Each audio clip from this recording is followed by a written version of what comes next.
इतने मायूसी के माहौल में आपको एक सुखद खबर देना चाहता हूँ।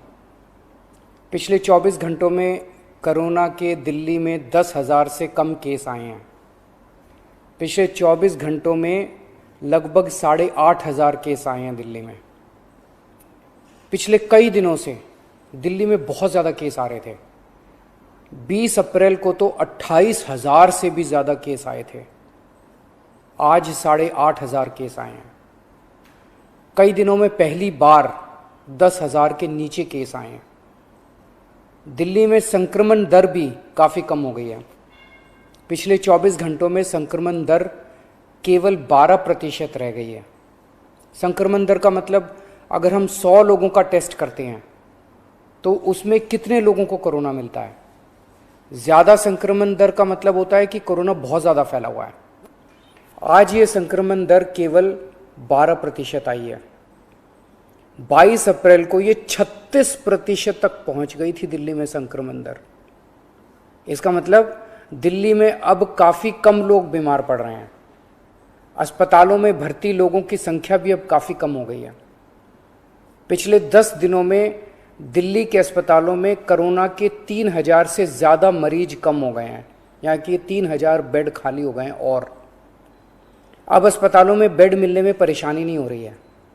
हालांकि एक बात देखने में आई है कि आईसीयू के बेड अभी भी भरे हुए हैं। इसका मतलब सीरियस मरीजों की संख्या अभी ज़्यादा कम नहीं हुई है। अभी भी दिल्ली के अस्पतालों में आईसीयू बेड लगभग सारे भरे हुए हैं। इस दिशा में भी आपकी सरकार काम कर रही है। लगभग 1200 नए आईसीयू बेड बन के तैयार हो गए हैं और आज या कल में ये चालू होने वाले हैं। इससे अपने दिल्ली वासियों को काफ़ी राहत मिलेगी। दिल्ली में जो केस कम हो रहे हैं इसमें हर दिल्ली वासी का बहुत ज़्यादा सहयोग रहा है। हमने दिल्ली में बहुत कड़ा लॉकडाउन लगाया, लेकिन दिल्ली वासियों ने उसमें पूरा सहयोग किया। सबने पूरी तरह से लॉकडाउन का पालन किया। आज सब लोग बात कर रहे हैं कि दिल्ली वासियों ने इतने कम समय में कोरोना के केस कम कैसे कर लिए। ये केवल और केवल दिल्ली वासियों के अनुशासित आचरण की वजह से हुआ है। लेकिन लड़ाई अभी जीती नहीं गई है। लड़ाई अभी बाकी है। अभी भी 8,500 केस आए हैं।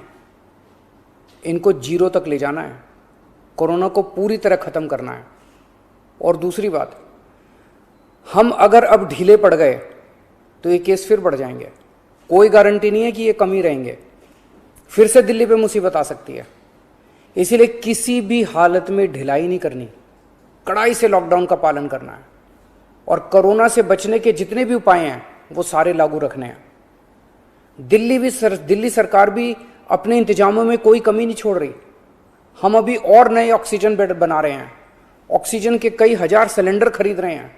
नए नए आईसीयू बेड बना रहे हैं, ताकि भगवान ना करे अगर कोरोना के केस फिर से बढ़ गए तो हमारी तैयारी में कोई कमी नहीं होगी। पिछले कुछ दिनों में बेहद दुखदाई, बहुत दुखदाई दिन बीते। पिछले सभी कोशिशों के बावजूद हम अपने कई दिल्ली वासियों को बचा नहीं पाए। कई परिवारों में तो एक से ज़्यादा मौत हुई हैं। मैं भगवान से प्रार्थना करता हूँ कि इन सभी आत्माओं को शांति प्रदान करे। मैं ऐसे कई बच्चों को जानता हूँ जिनके दोनों माता पिता चल बसे, अब उनका इस दुनिया में कोई नहीं है। मैं ऐसे सभी बच्चों को कहना चाहता हूँ कि उनके दुख को मैं समझता हूँ, पर आप चिंता मत करना बच्चों। आप अपने आप को अनाथ मत समझना। मैं हूं ना। किसी भी बच्चे की पढ़ाई बीच में छूटने नहीं देंगे।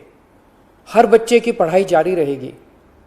हर बच्चे की पढ़ाई और उन बच्चों की परवरिश का खर्चा सरकार उठाएगी। ऐसे कई बुजुर्ग हैं जिनके जवान बच्चे थे, वो कमाते थे तब उनका घर चलता था। अब वो कमाने वाले बच्चे नहीं रहे। ऐसे सभी बुजुर्गों को मैं कहना चाहता हूं कि आपके बच्चे चले गए। इस बात का मुझे बेहद अफसोस है, लेकिन आप चिंता मत करना। अभी आपका ये बेटा जिंदा है। ऐसे सभी परिवार जिनमें कमाने वाले व्यक्ति की मौत हो गई, उनकी मदद सरकार करेगी। ऐसे परिवारों की हम आर्थिक मदद तो कर देंगे, पर ऐसे बच्चों को, बुजुर्गों को इस वक्त प्यार की ज़रूरत है, हमदर्दी की ज़रूरत है। मेरी ऐसे परिवारों के सभी पड़ोसियों और उनके रिश्तेदारों से विनती है, इनका ख्याल रखना।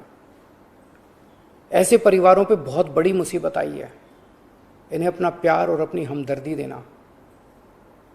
दिल्ली के 2 करोड़ लोग, हम सब एक परिवार हैं। इस दुख की घड़ी में हमें एक दूसरे की मदद करनी है। आज ईद का त्यौहार है।